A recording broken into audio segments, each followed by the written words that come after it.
Welcome to the Nerd Party. Hello, I'm Tristan Riddell. And I'm Matt Hansen. And welcome to the Senate floor. Talk nerdy to me. Welcome to Nerd Party.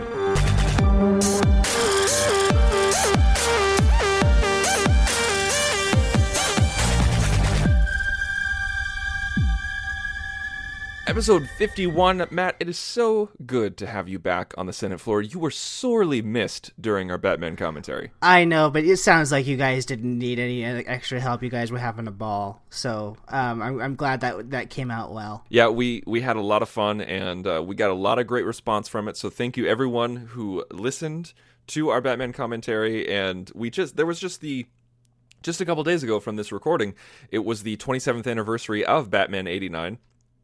And it was just so much fun to do, and we want to just thank you for everybody who downloaded and streamed it and everything of that nature. It was it was just a lot of fun to do, and I think we're going to try to do more commentaries in the future. I think that would be great. I would love to do one when the Civil War Blu-ray comes out to follow up with our Winter Soldier one. Oh, that's a good idea. Yeah, I didn't even actually think about that, but that's even one that we could just do. Like just the three of us, just Lee, you, and I, like we did last time. But maybe you could stay for the whole film this time. I feel really bad about that.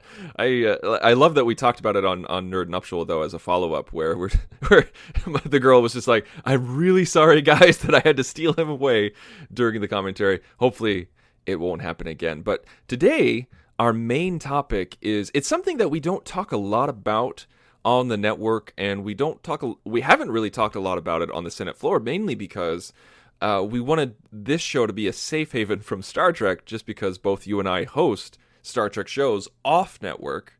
But this is the kind of news that you have to talk about, and that is Bryan Fuller's future Star Trek. Yeah, he's been keeping mum on the developments of Star Trek 2017 for quite a while now. But as we're getting closer, he's starting to make a few announcements. I'm thinking part of it too, Tristan, is there must be some kind of deal, because we all know about the big divorce between the Star Trek rights, where Paramount has the movie rights and CBS has the TV rights. I'm sure there's some clause in the contract that says while Paramount is still gearing up for Star Trek Beyond the movie, maybe CBS can't do anything to advertise their stuff to take away interest from the movie. I'm sure that's a clause in that contract. It's gotta be, yeah. And for those of you who don't know and who have been living underneath a rock, Bryan Fuller is the showrunner and executive producer of the new Star Trek that's going to be coming out in early 2017. And they're going to be, right now they're all in pre-production and the writing phase. They haven't even casted it yet. And Bryan Fuller, as you may know, is a previous Star Trek writer. He wrote it for a few episodes on Deep Space Nine. I think about 20 episodes of Star Trek Voyager, and then he moved on to Pushing Up Daisies, right? And Hannibal. Pushing Daisies and Hannibal. He's a horror guy. I mean, if you want to get an idea, he wrote one of my favorite episodes of DS9, Empok Nor. Yes, very much so. I am just so utterly excited that he is the showrunner, that his vision coming to Star Trek, and like untethered by Berman or Braga or anything like that. I'm not dogging on Berman and Braga, but they had their own vision, and you could tell that there was several times that Fuller was kind of, I don't want to say brought down, but chained or like muzzled. You could just tell. Yeah, limited. Thank you. That's a better term, because I'm not trying to throw shade on Braga or Berman, but with Fuller, you could just tell that he was in limited capacity. Now he's running the show. He's got the keys to the kingdom. Not only that, he's bringing in a hell of a writing staff, because not 2 months after he was announced, someone who I never thought would return to Star Trek in a million years is Nicholas Myers on this writing staff. Part of it feels like a publicity stunt if you were just an outside perspective, but at the same time, you realize that this is a genius move. Yeah, I mean, I'm waiting for I mean, he's slowly been announcing different writing staff. He's bringing in some novelists, which, gotta say, having just done an Enterprise rewatch, they did that with the 4th season of Enterprise when they brought in the Reeve Stevens, and that worked extremely well last time. So maybe bringing in a couple of the professional novelists isn't a horrible idea, especially if they know how to write screenplays. Yeah, we're getting Kirsten Beyer, who writes Voyager novels, and we got Nicholas Meyer, who directed the 2 greatest Star Trek films of all time. And wait, who else are we getting? I mean, there's so many names. Like, we got Rod Roddenberry as a consulting producer, right? Right, and Alex Kurtzman is executive producing, and the rest of the writing staff hasn't been announced, I don't think, yet. I'm betting. And I guess this is something that you and I can speculate on, but I'm betting that with Beyond coming out next month, and then that publicity drive will be over once the movie hits. It'll be just in time for the Vegas Con. Maybe we hear something about something there. I don't know if Fuller hasn't been announced, and I don't know if he can make it given he's in pre-production on 2 shows, because he's also doing that Stars show. I mean, he's a very busy man, but yeah. we might get something. You never know. It was really nice because he's on the It's American Gods, right? That's the other show he's on. And the thing is that they're already filming American Gods. And so like he actually said in an interview that he's like it's good because he's handing it off to a very talented executive producer who they're already in the middle of shooting, so he gets to focus on Star Trek right now, which is exactly what it needs. So even though he's a very busy man, I do not think we have to worry about his attentions being divided. No, and I mean, it's not like this is an inexperienced person. He's been in the business since the 90s at least. Mm-hmm. So, I mean, he's had 2 decades worth of experience. I think he's just fine handling these big shows. Mm-hmm. Absolutely. And now he gave an interview. This is he gave it to Collider, I believe. Collider, and I believe, was this the Saturn Awards? Because those just happened recently. I think this has something to do with some award show that he was interviewed. I'm not quite sure. I couldn't tell you because I was just so jazzed that he was actually speaking about the show and not just like, oh yeah, we're doing it. It's going to be in 2017. It's going to be great. I mean, his lips have been under lock and key by CBS, which I think is fine, which is great. I think show creators and movie creators give out too much right now. I feel like we're too. I feel like the fans and the audience are screaming for, they want to know how the sausage is made, and I just feel like it takes away some of the magic and some of the surprise. Like, can you imagine, when was the last time you saw a cameo in a movie that surprised you? It's been a while. I mean, I think the last time, honestly, that I can think of just offhand is when Famke Janssen and James Marsden showed up at the end of Days of Future Past. Huh. Hey, that's a more recent example than I thought you'd be able to give, because the only one that I can think of is probably Zombieland with Bill Murray. Oh yes. But I feel like we're too involved as an audience. We don't need to know everything that happens behind the scenes, and we just need to, we don't even know, most of the time we don't even need to know that it's happening. Just give us an announcement and then, give us a trailer. I feel like that's all we need to know, but people want to know, when people are in talks to be in a movie. Like we knew immediately, it was headline news that they were talking to Michael Keaton to be in the next Spider-Man film. And I was just like, give me new, even if he signs on, I don't really need to know. It's not going to change my perception of the movie knowing 7 months before they even start shooting that who's going to be in it. In a way, I see what you're saying, but at the same time, this is the first new crew we've had really kind of since, we got a new crew for the JJ films, and I love that new crew. Mm-hmm. But this is the first new crew we've had since 2001. So I'm kind of excited to see, given how things have really changed in terms of who stars on TV these days. Because back in 2000, even as recently as 2001, I think there was this perception that there are movie actors and then there are TV actors. And really, you've seen that pool come together in the recent years with stuff like just an example off the top of my head, Viola Davis, who's a big movie star, is doing a television show now. Or American Horror Story. Or American Horror Story.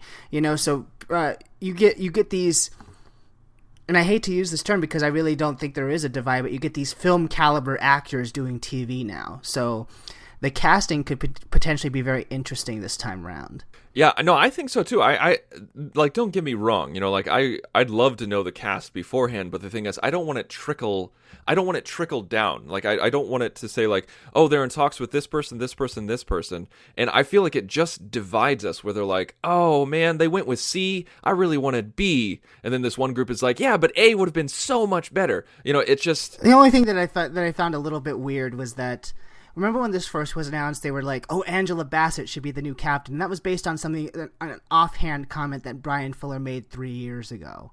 Yeah. So I was like, that's kind of silly. But not that I wouldn't like that, but... Right. No, I think Angela Bassett would be fantastic in the role, but that's just it, is that now that we've had that in the zeitgeist, now that that's in our the media consciousness, like, whoever they cast as the captain, if you loved Angela Bassett, you're only going to be disappointed if it's not Angela Bassett. And I feel like what I want, and again, I'm not going to be angry either way. Like, whatever happens is what happens. But if I had my way, I would have them go like, okay, here are the actors and here are their characters all at once, boom, and it'd be like right before we saw the first episode. I don't know if you're going to get that wish, because they're going to have to show some pre-screening trailers and stuff. But well, that's what I meant. Like, that's what I meant. Like they announce it like a little bit before they have the first trailer or the first footage that they show us, that kind of thing. I'm sure they might, because if memory serves, and keep in mind it's been 15 years, which blows my mind. The first time I heard about the Enterprise crew was when they were printed and announced in the old Communicator magazine, I think. Yes. One thing I'd like to do is just kind of go through his interview real quick. Just like go through the interesting bits, like the knowledge that we've gotten, where the interviewer asks the question. He's like, what was it like being in the room and finding out you're going to get the keys to the Lamborghini, i.e. Star Trek? And Bryan Fuller responds with, he's like, it's interesting that you say Lamborghini because we're using a lot of race cars as inspiration for our starships. And what does that mean to you? So, like, to me, what that screams is that this is not going to take place between the original series and TNG. Right, and that's something else that we're going to talk about because he specifically talked about that. But it says to me that the ship design is going to be something different, which is cool, and I think it's going to possibly be, my guess, is post-Nemesis, because when I think of Lamborghinis, I think sleek. Yeah, in the Enterprise E Sovereign class is sleek and sexy as they come. Right, and it was looking at sleekest, even though the movie wasn't great, it was looking at sleekest in Nemesis, because it was sharp and pointy in Nemesis, and looked more like an arrowhead. So I think there's a good chance this is post-Nemesis prime line.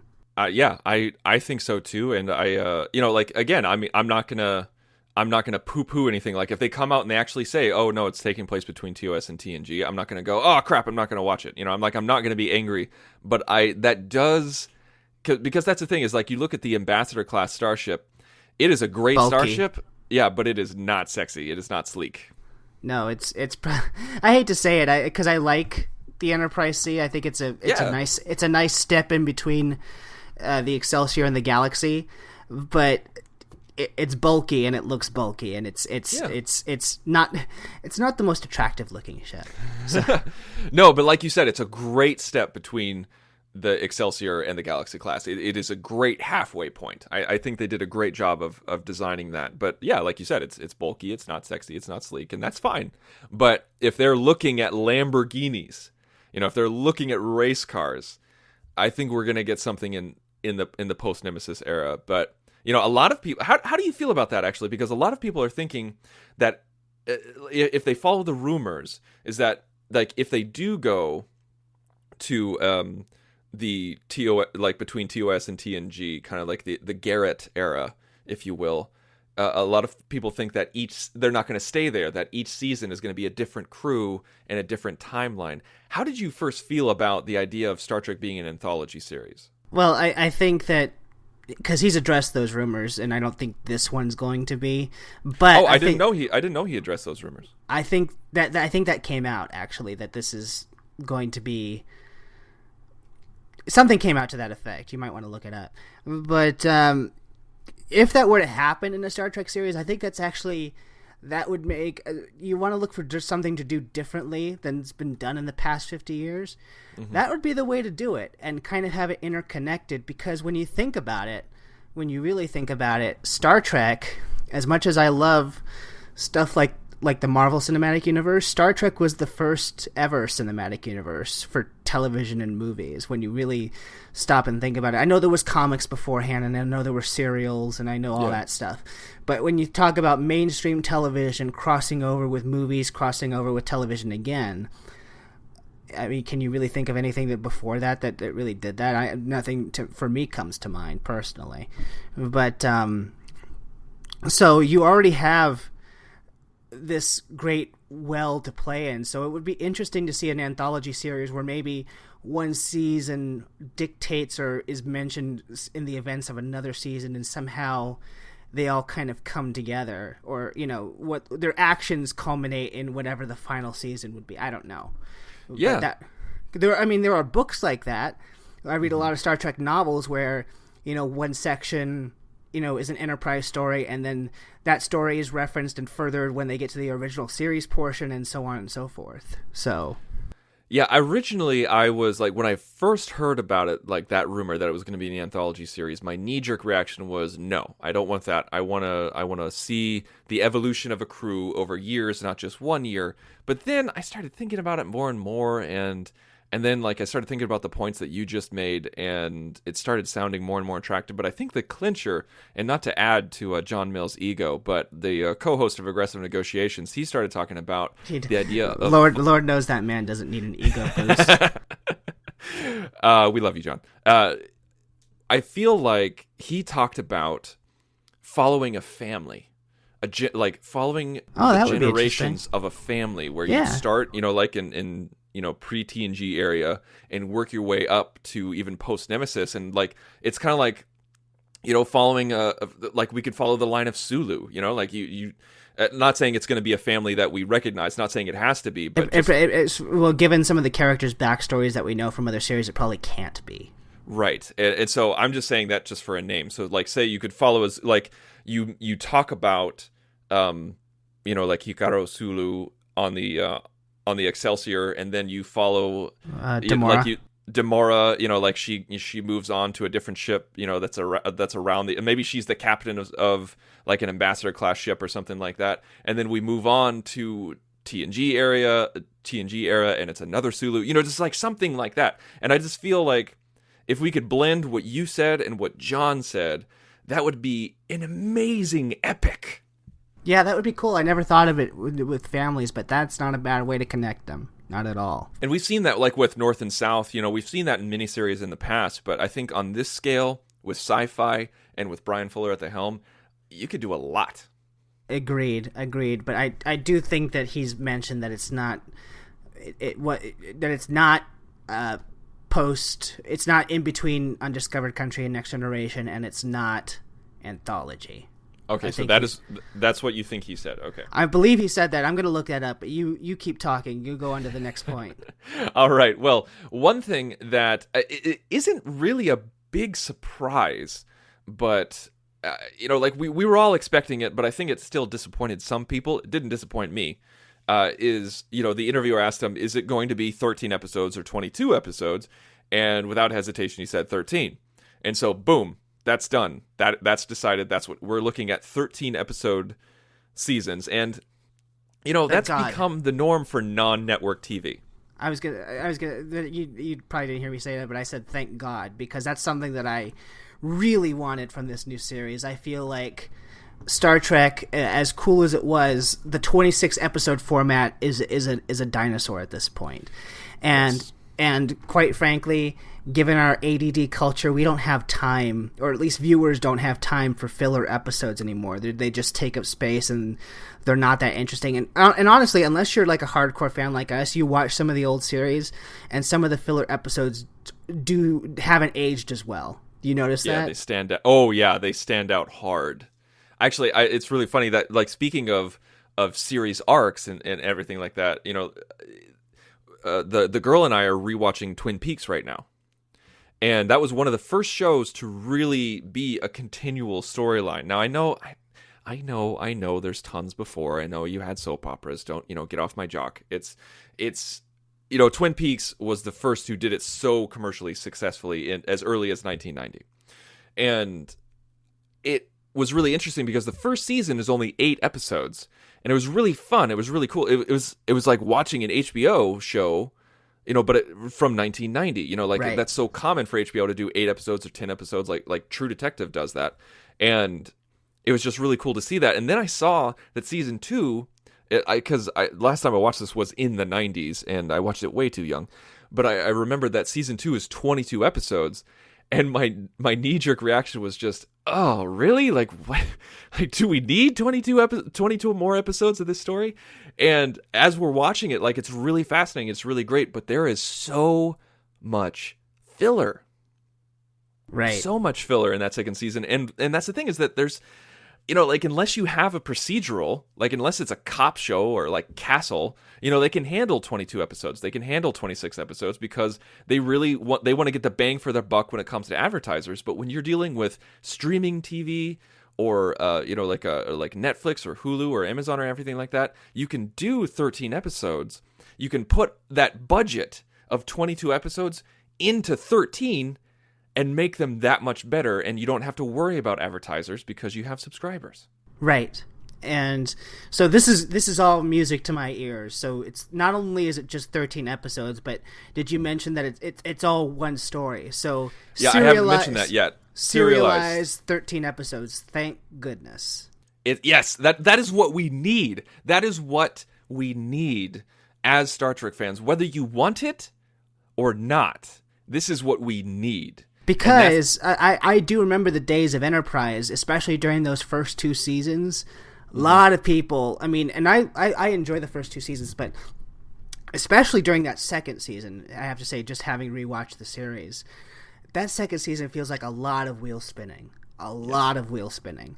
So that would be terribly frustrating these days. It was terribly frustrating back then. It would be even more so now. So thank God that it's serialized. And that's the thing, is that, like, even though, like, when season 3 came around and it was one overarching story, it was too little too late.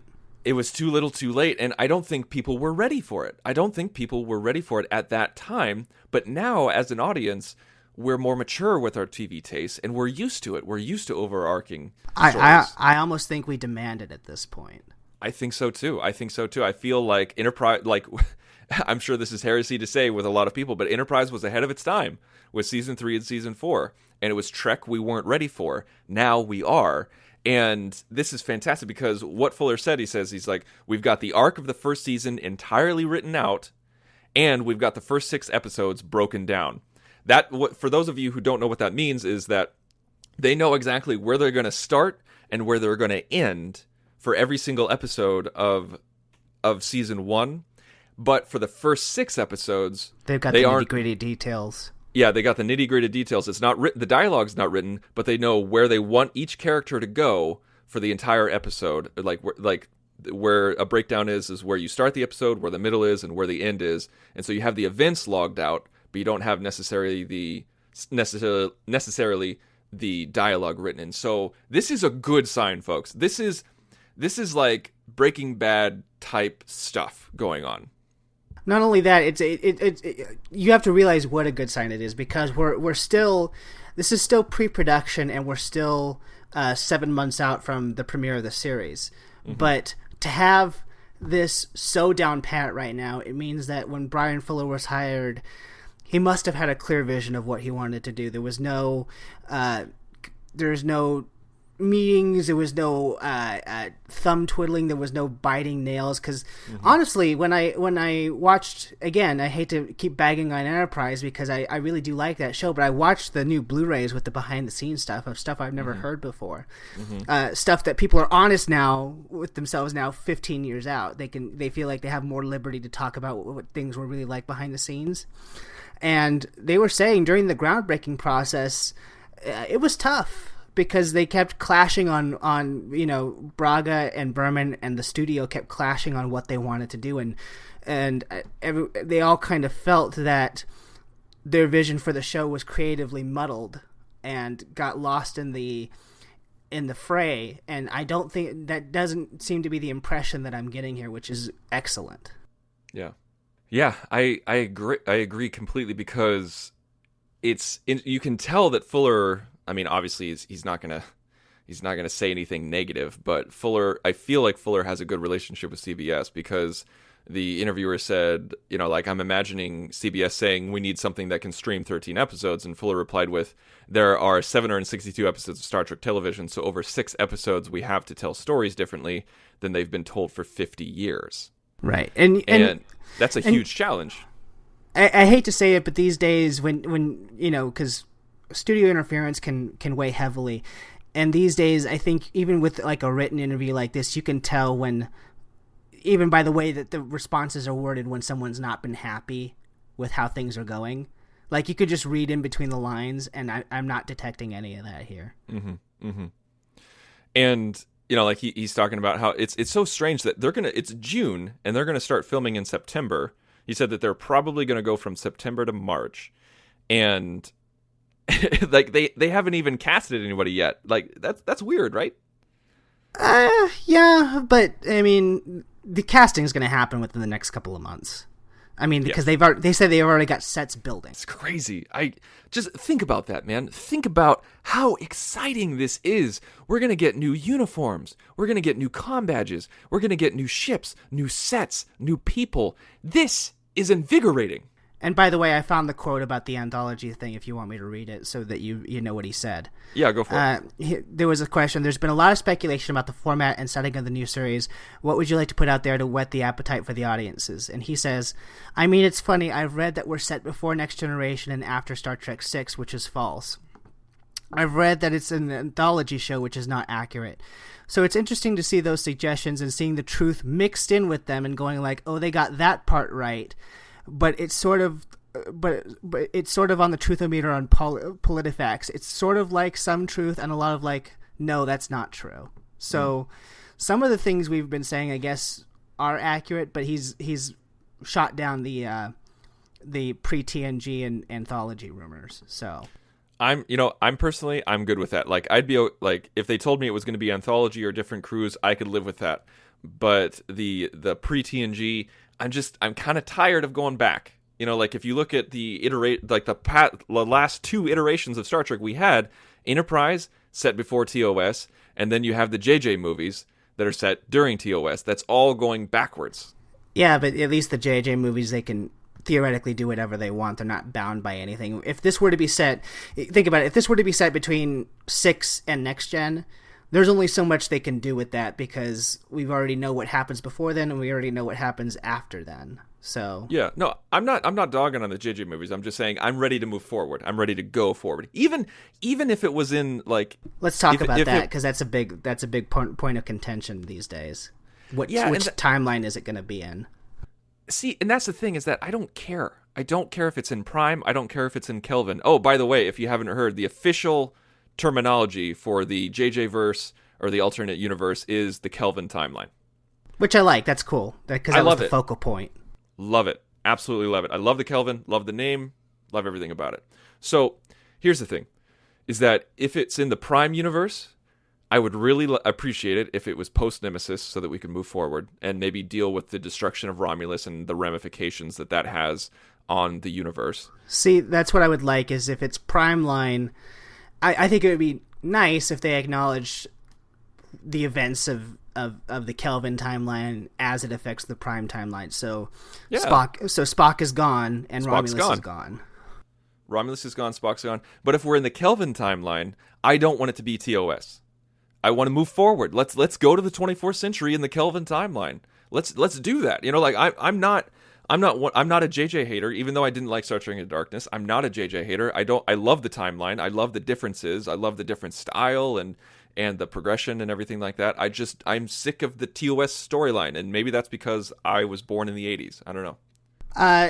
Yeah, I kind of would like to see them move forward if it's Kelvin timeline. Honestly, before this was announced and before Bryan Fuller and everybody came on board, I was hoping that it would be Kelvin timeline, because I just felt that if you're going to get new writers and stuff like that, that they'll have more liberty to tell stories when 762 hours of canon is not pre-written for them. Mm-hmm. That's, I would think that would be creatively confining. But given Bryan Fuller and given the caliber of the people he's hired so far, I know that they're capable of working within those confines. So I'm no longer as worried as I was beforehand. But here's the thing, is that, think about it from this perspective. Paramount, CBS, divorced. And Paramount owns the movie rights, CBS owns the TV rights. That could be way more trouble than it's worth to try to be synergistic with Paramount and figure out, like, okay, so if we, if we're in the Kelvin timeline, I'm speaking as CBS, if we're in the Kelvin timeline, and can we use your characters?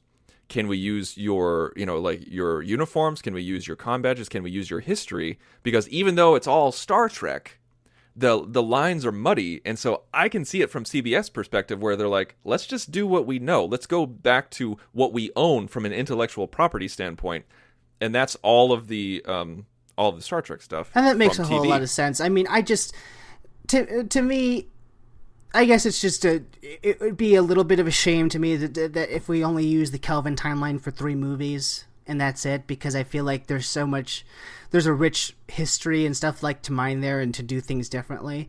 But I see your point, and to that point, I mean, you would be avoiding, even though I do like the show and I feel like it's gotten better over the years, you would be, by not being synergistic with Paramount, you'd be avoiding an Agents of S.H.I.E.L.D. situation, where Agents of S.H.I.E.L.D. is a show that takes place in the Marvel Cinematic Universe, yes. But because Marvel TV and Kevin Feige don't necessarily get along, I mean, you're never gonna see Chris Evans or Robert Downey Jr. on Agents of S.H.I.E.L.D. I mean, they're the characters that they mention in passing, and that's about as synergistic as they get. And also, I mean, just look at how rife with problems that relationship is, and they have the same parent company. That's if they can't get that to work, what hope is there for Paramount and CBS to get something to work? Right. So, I guess this would have been a whole lot better pre-divorce, because I mean, then it's all one company and they could just reference each other. But it's just like I said, it'd just be a shame to throw that timeline away and not ever do anything with it again post Beyond. Yeah, and you know what? To mention your point, I completely get. I think it's a rich universe. I think it's ripe with opportunity. But at the same time, if we had a self-contained 3 movies, 4 movies, 5 movies even of the JJ verse of the Kelvin timeline, I don't know. I'd be okay. I'd be like, it's a cool way to go and get an offshoot of Star Trek, where it's just like, these are self-contained stories. These are their own. This is its own epic. You can watch it. Without ever actually seeing any of the TV shows, you can watch it one by one, and then the TV show or other movies can go on and not be reliant on them. I don't know. I just see it as its own self-contained thing. I'd be okay with that. Right. I mean, I think that what I'm rubbing up against is that, given how a lot of fans feel about the Kelvin timeline, and I completely disagree with them, I just don't want that series' legacy to just kind of be like a footnote. I hope that it's in time accepted into the wider pantheon of canon, to where it wasn't just, this is that thing that they tried to do for 3-4 movies, and yeah, that was that, and we could forget about that. Like, I hope they earn their place in the legacy of the greater Star Trek universe. But yeah, well, time will tell. Time will tell. Now, one thing that Fuller said was that they haven't booked any directors yet, but he did say that they have booked Vincenzo Natali. I know I'm probably saying that name wrong. No, that's right, which is interesting, because I think of him mainly as a horror director, which fits in with Bryan Fuller, I guess. Yeah. But he's going to be a producing director, but he's not directing the first episode. So it kind of makes you wonder, wouldn't Bryan Fuller want to direct the first episode? I don't know. Has he ever directed? I guess that's a good question. I mean, I guess I'm just so used to the showrunners directing the first episode. But that's never happened before in Star Trek. Oh well, I'm not talking Star Trek. You know, like I'm talking like it's very common in other areas of like you look at Breaking Bad or you look at Mad Men or anything like that. So I'm looking at his IMDb page right now. So let's see. It looks like he's never directed. So okay, there you go. I think Bryan Fuller he strikes me because I've actually seen him. He was talking last year at Star Trek Vegas, and it was just after Hannibal had gone off the air, so he's getting a lot of questions, and he seems like a really amiable guy. Really interesting to hear him speak.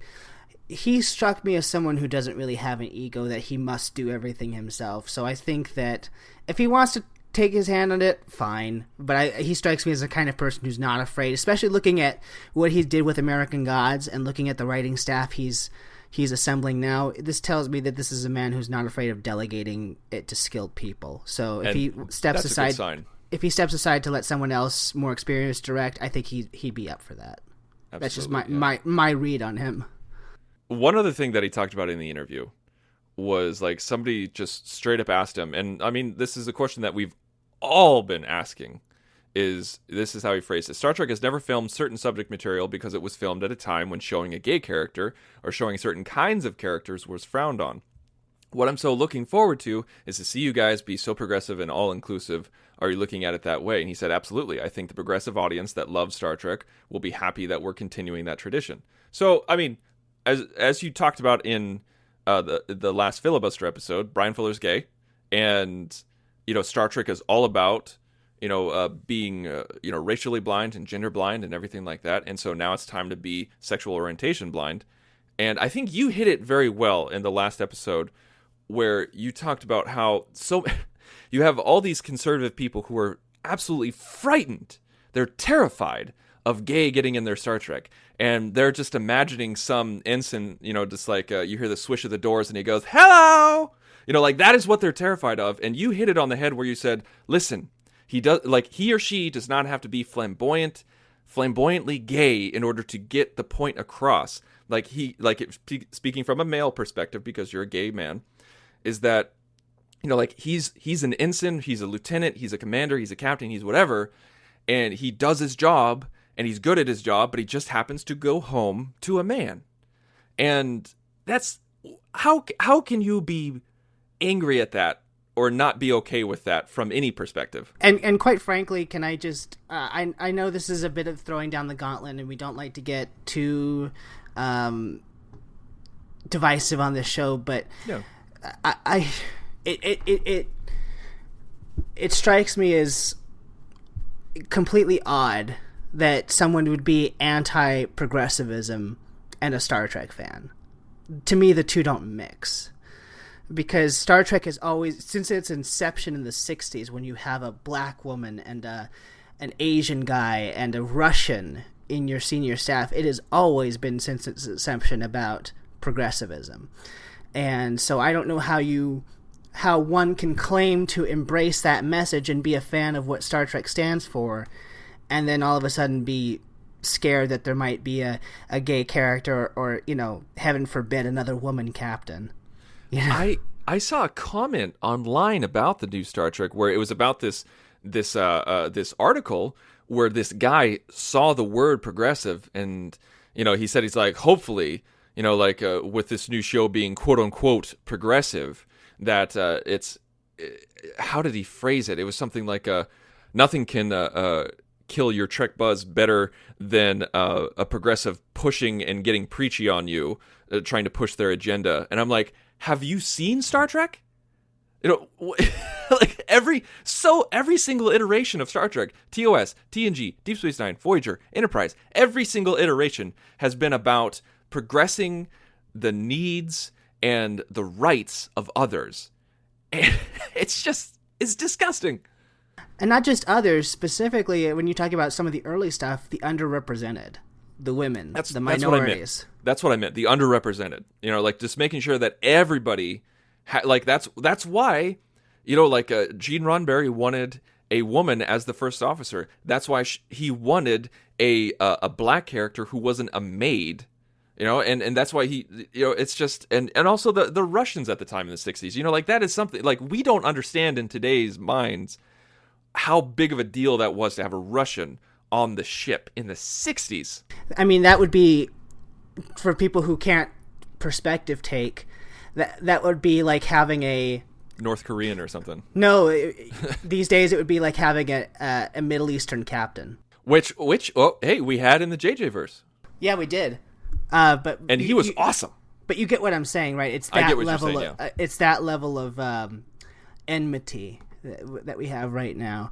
But yeah, like I said, I don't get how those two things can coincide, and it's not like I'm asking for, if there's a gay character, that there needs to be I'm black on the right side and white on the other. I'm not asking for that level of episode. It's just, like I said, right. it's about, when I said on the filibuster, it's about visibility, and as long as right. your people are visible, perceptions change. I mean, that's what happened with Whoopi Goldberg and why she wanted to be on the show. It's not because they stuck Uhura in there and said, let's make her as black as can be and she's talking jive.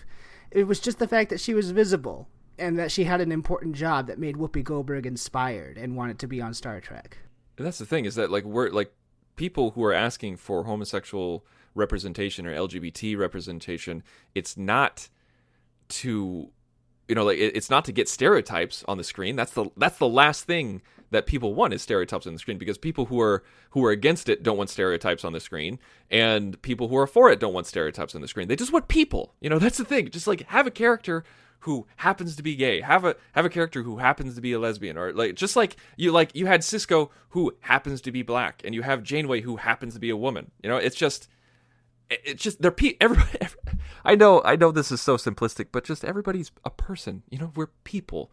We're different, but yet we're still people, and so that's what Star Trek is all about. Right, and I mean, this is taking place in a future where none of that stuff matters, theoretically. Right. So. Right, and so the thing is, you're probably not going to have an episode where your gay character is fighting for his or her rights to be gay, because it won't matter in the 24th or 25th century. I mean, the only thing you have, and believe me, I'm not asking for this, but the only way you have something like that is if you have a Wesley Justice situation where you go to some planet where it's not legal. Yeah, you're right. Yeah, you are correct. That could very much happen. And okay, so one thing that actually I don't know why I didn't think about this, and we can end our show with this and with ideas on this. So Fuller talked about how they're not bound by broadcast standards, which we all knew. We all knew that was going to be the case. We knew it intellectually, but I didn't really feel it in my bones until Fuller said it and said, because they're streaming, they can pretty much do whatever the hell they want. But he also said, he's how often do you want to hear people swear in a Star Trek reality or something like that? I'm not asking for it to be a Quentin Tarantino movie, but I mean, I always found it a little bit weird, and I know it was because it was TV, but I found it weird that cursing apparently disappeared in the 24th century, because I know if I were there, it sure as hell wouldn't. But that's fine. I mean, I what I like about that is that if you're going to really stick to this progressivism, and I'm not saying this from a gay standpoint necessarily, but given that the suits that run networks are usually so PC and really don't want to go out of their way to try anything that might offend one person.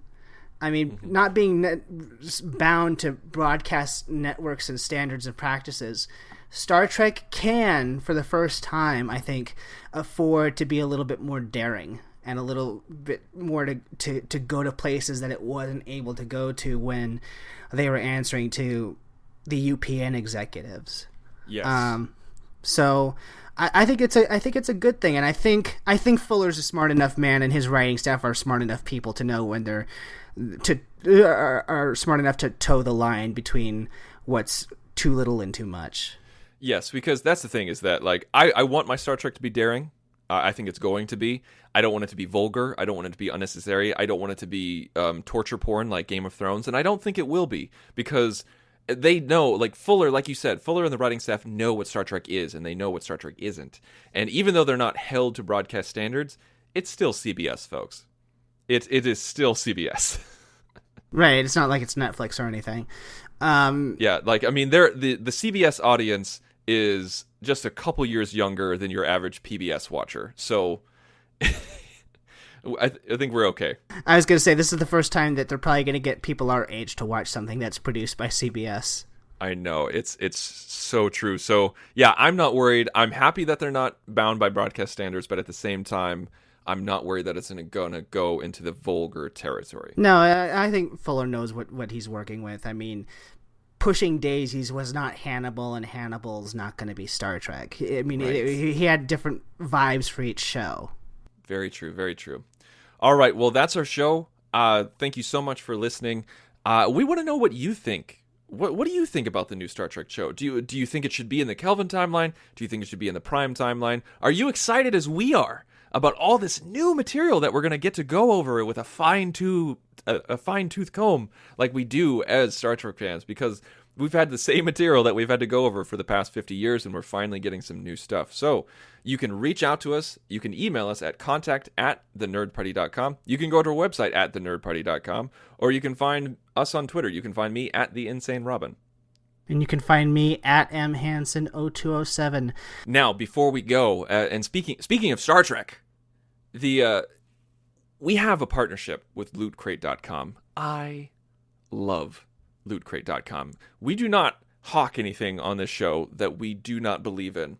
And I am a firm believer in the awesomeness that is LootCrate.com. So if you go to LootCrate.com/nerdparty and enter in the code NERDPARTY, you will save money off of a $20 subscription, a monthly subscription, to an amazing box of geek material. They will ship it to your door.